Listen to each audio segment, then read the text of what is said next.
Už ako malý chlapec som chcel byť modelom. Každý deň som si menil asi 20 párov ponožiek a kúkal som sa do zrkadla, ako to vyzerá. Jedného dňa som chytil bicykel do rúk, išiel som sa previesť, rozbil som si asi jeden zub a vtedy som si uvedomil, že toto je ten smer, ktorým chcem ísť.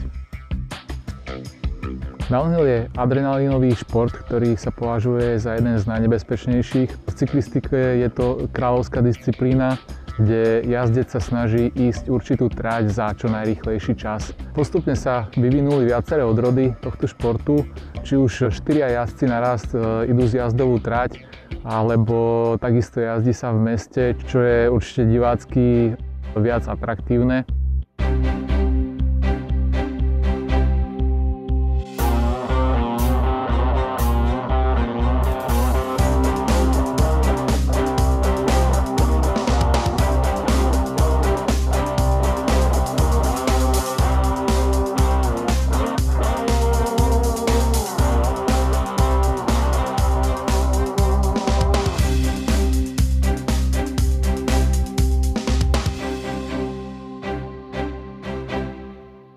Moje začiatky horskej cyklistiky patrili hlavne cross country a maratónom.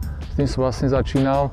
Je to vlastne klasická cyklistika na klasických horských bicykloch. Až neskôr potom vlastne som začal nejak viac jazdiť adrenalinovejšie a postupne som nejako vymenil bicykel. Začal som chodiť na preteky z jazdové, to bolo možno niekedy v roku 2003. A tým vlastne som sa dostal do toho kolotoča a drží ma to vlastne doteraz. Tento šport je určite dosť finančne náročný, sám som si to vyskúšal na sebe. Mal som asi nejaké 2 sezóny, keď naozaj som nemal proste peniaze na ten bicykel ani na preteky.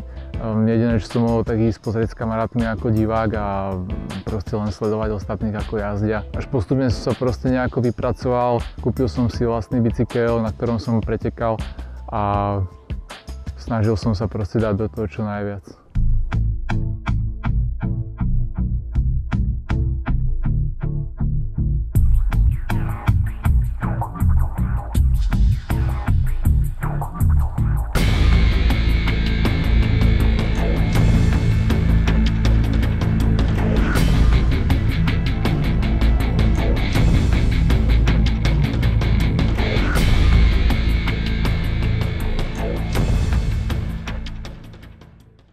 V zjazde sa používa špeciálny horský zjazdový bicykel, ktorý oproti klasickým horským bicyklom má omnoho väčšie zdvihy tlmičov alebo aj prednej odpruženej vidlice.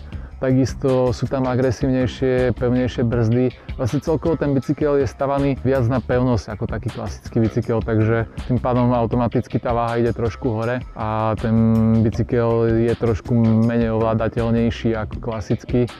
Ale za to tým terénom má o mnoho lepšiu priechodnosť, dá sa s ním dosahovať o mnoho rýchlejší čas.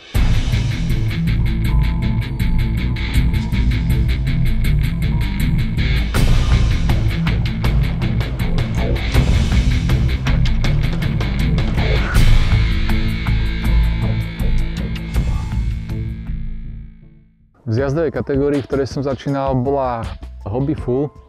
Je to kategória skôr pre tých začiatočníkov, ktorí nie sú nejako mladší, čiže nepatria medzi juniorov, ale už sú to starší chlapi. Takisto aj ja som začínal už v dosť neskorom veku. Takže hobbykov asi taká najlepšia sezóna bola 2007, kedy sa mi podarilo vyhrať takmer všetko, čo sa dalo v tejto kategórii. Som bol neskutočne rád a myslím, že to bola jedna z najúspešnejších sezón vôbec. Potom som prestúpil do kategórie Elite.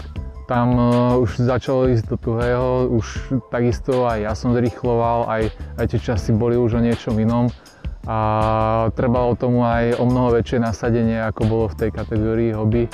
Takže viac sa do toho dávalo, nebezpečnejšie sa jazdilo, no a tým pádom už začali ísť aj nejaké pády nepríjemnejšie. Takisto zlomil som si nejaké to rebro, nejaké tie odreniny, zrazeniny krvné a podobne.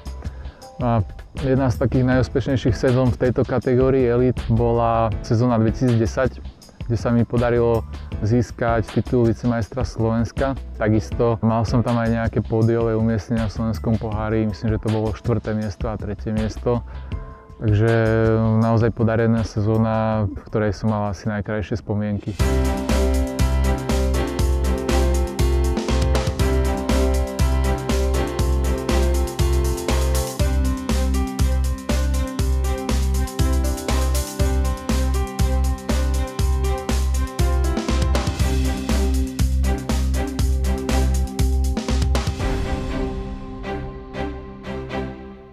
Naša kategória Elite štartuje ako medzi poslednými, čo niekedy človek si možno povie, že je aj lepšie, ale niekedy je to aj, by som povedal, viac na škodu, pretože človek naozaj pri tom stuhne, potom musí sa naozaj zahrievať nejakým spôsobom, či už na trenažéri, takisto musí trošku prebrať aj to svoje vnímanie, aby sa naozaj sústredil na tú tráť a na ten výkon, ktorý potrebuje podať. Keď to vezmem opačne, máme aspoň čas trošku skontrolovať si všetky veci, ktoré na tú jazdu potrebujeme, či už nachystané čisté okuliare, čistá prilba, bicykel musí byť v top stave, samozrejme, aby to naozaj fungovalo počas tej jazdy, aby sa náhodou nestala nejaká zbytočná chyba, ktorá by ma potom stala dobrý výsledok.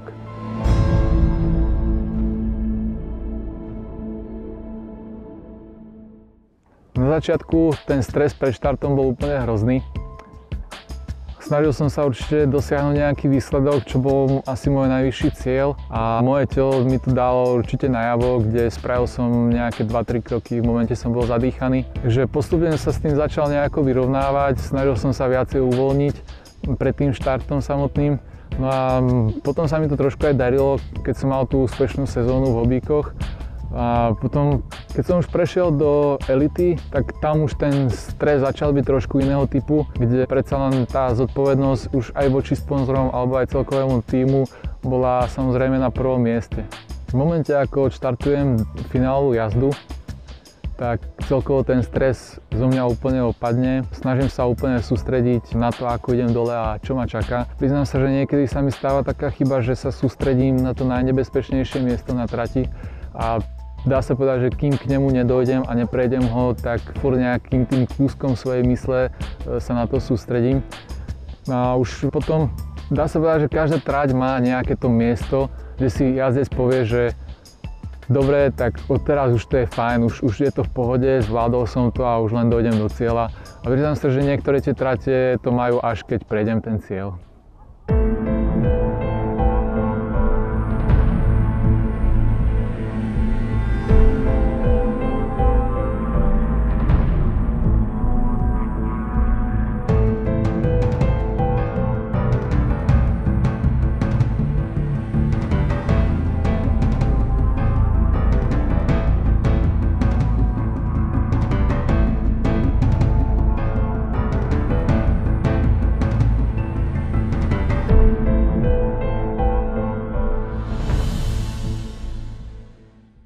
Downhill mi dal veľa, takisto mi aj stále dáva, ale neskutočne veľa mi aj berie. Hlavne čo sa týka toho času, ktorý tento šport potrebuje, či už na samotný tréning, alebo aj čo sa týka tých pretekov. Takže tých pretekov je neskutočné množstvo.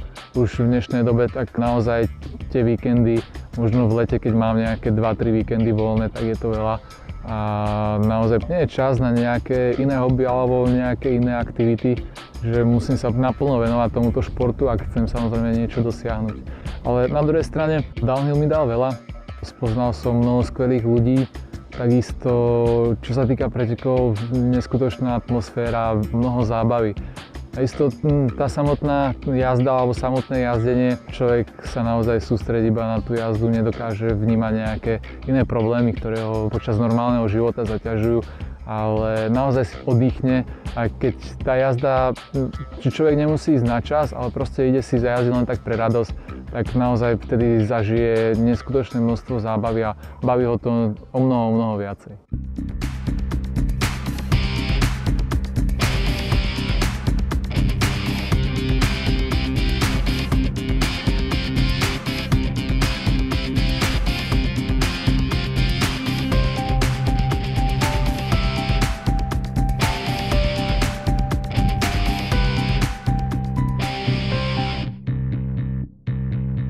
Jazdár ako profesionál u nás na Slovensku je skôr sci-fi ako realita. Predsa len profesionála máme iba jedného, jediného. Ostatní sa považujeme skôr za takých poloprofesionálov, keďže ako normálni ľudia chodíme každý deň do práce a ten voľný čas, ktorý nám ostane, tak sa snažíme využiť či už na to samotné jazdenie alebo na nejaký iný tréning, ktorý potrebujeme. Ja osobne, keď v práci skončím okolo tej 5, tak naozaj na ten tréning už nejako veľa času neostáva, takže snažím sa to nejak naplno využiť. Dá sa povedať, že ten čas niekedy aj stačí, či už na to samotné jazdenie, alebo v zime na nejakú tú posilku, Viem to využiť na nejaké 2-3 hodinky tréningu, čo je, si myslím, že je celkom aj dosť. A snažím sa nejako s tým vyrovnať, že aj keď nie som ten profesionál, ale určite robím všetko preto, aby som sa zlepšoval aj ja, či už čo sa týka technicky, alebo aj tej fyzickej kondície.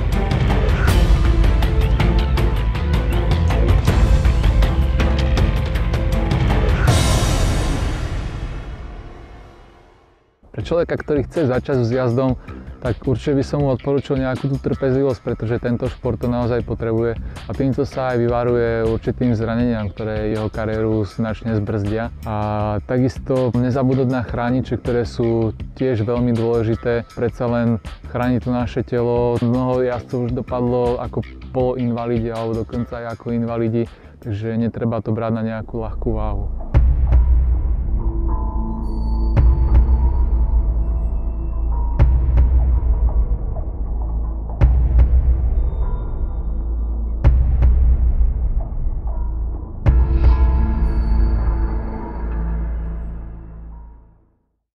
Pri tých začiatkoch je určite dôležité dbať na stav svojho bicykla, hlavne premyslieť si, že či ten bicykel je stavaný na to, čo chcem robiť, čomu sa chcem venovať a takisto, či tam nemám nejaké súčiastky, ktoré ma môžu počas tej jazdy ohroziť.